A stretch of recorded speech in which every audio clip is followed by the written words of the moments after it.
जय हिंद दोस्तों। स्वागत है आप सभी का आज का हमारी सेशन में। आज हम छत्तीसगढ़ शिक्षक भर्ती से संबंधित महत्वपूर्ण जानकारी के बारे में चर्चा करने वाले हैं, जो आपके डॉक्यूमेंट से रिलेटेड है। आपके कुछ सवाल थे जो हमारे वीडियोस में कमेंट्स में आ रहे थे, तो उन सारे सवालों के जवाब आपको इस वीडियो में मिल जाएंगे।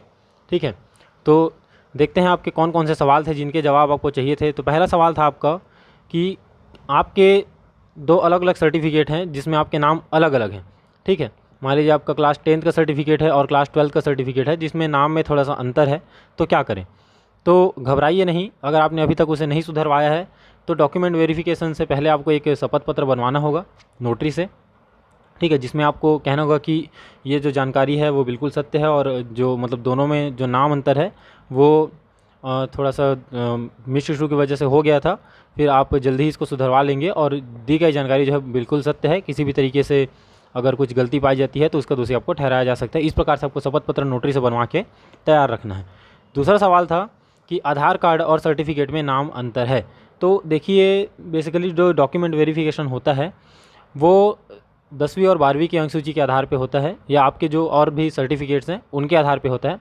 आधार कार्ड के आधार पे जो है डॉक्यूमेंट वेरिफिकेशन बहुत ही कम देखा गया है। आधार कार्ड अभी जो व्यापम की साइट पे लिंक कराया गया है उसका मेन उद्देश्य ये है कि यह पहचानना कि जिस व्यक्ति ने परीक्षा दिलाया है क्या वही डॉक्यूमेंट वेरिफिकेशन के लिए आ रहे हैं। कई बार ऐसा हुआ है कि आपके आईडी पे दूसरे का भी आधार कार्ड लिंक हो सकता है। ठीक है, जब तक आपने अपना आधार कार्ड लिंक नहीं किया है, दूसरे की जो आधार कार्ड है वो भी आपके आईडी पे लिंक हो सकता है। तो इसीलिए वहाँ पे डी लिंक ऑप्शन दे रहा था ताकि आप उसको डी लिंक करके जो है फिर से अपना आधार कार्ड लिंक कर सकें। तो आधार कार्ड का नंबर मैच किया जाएगा वहाँ पे, ना कि आधार कार्ड के थ्रू आपको वेरिफिकेशन किया जाएगा। तो आधार कार्ड में आपका नाम और सर्टिफिकेट में आपका नाम में थोड़ा अंतर है तो वो चल जाएगा। ठीक है, उसमें उतना घबराने की ज़रूरत नहीं है। बस आपका ही आधार कार्ड आपके आईडी पे लिंक होना चाहिए, इस बात का विशेष ध्यान रखिएगा। अगला प्रश्न था कि पुलिस वेरिफिकेशन स्वयं कराना है या नहीं। तो जो पुलिस वेरिफिकेशन की बात है तो इसके लिए आपको जब आप डॉक्यूमेंट वेरिफिकेशन के लिए जाएंगे तो आपको एक अनुप्रमाणन जो है फॉर्म दिया जाएगा। ठीक है, उस फॉर्म को आपको फिल करके वहाँ सबमिट करना है।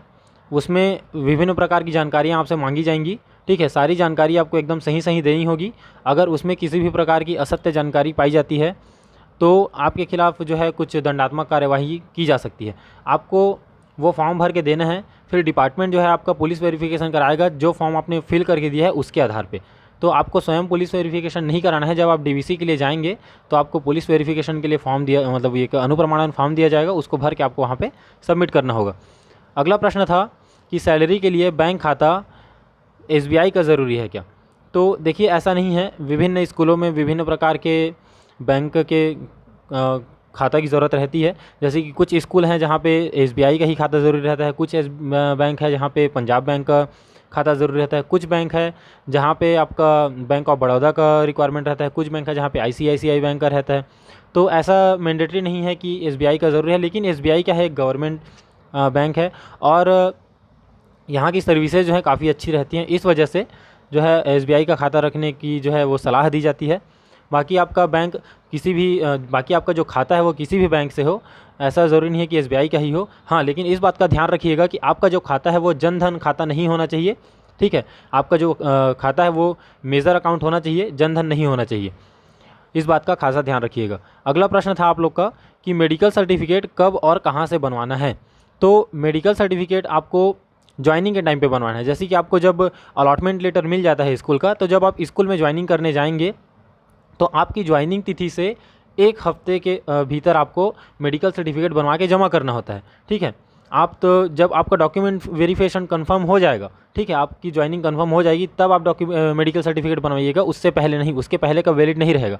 जब आप ज्वाइनिंग के लिए जा रहे हैं तब आप ज्वाइनिंग कर सकते हैं बिना मेडिकल सर्टिफिकेट के। ठीक है, आपको ज्वाइनिंग करने के बाद 1 हफ्ते का समय दिया जाएगा, उस 1 हफ्ते के भीतर आपको मेडिकल सर्टिफिकेट जमा करना होगा। यदि आप नहीं कर पाते हैं तब वहाँ का जो बाबू है वो आपका जो ज्वाइनिंग है वो रद्द कर सकता है। आपको मेडिकल सर्टिफिकेट जिस ज़िले में आपने ज्वाइन किया है, जिस ज़िले के स्कूल में, उसी ज़िले के जिला चिकित्सालय से बनवा सकते हैं। ठीक है, इसमें कोई ज़रूरी नहीं है कि आप अपने मूल निवास ज़िले से बनवाएं।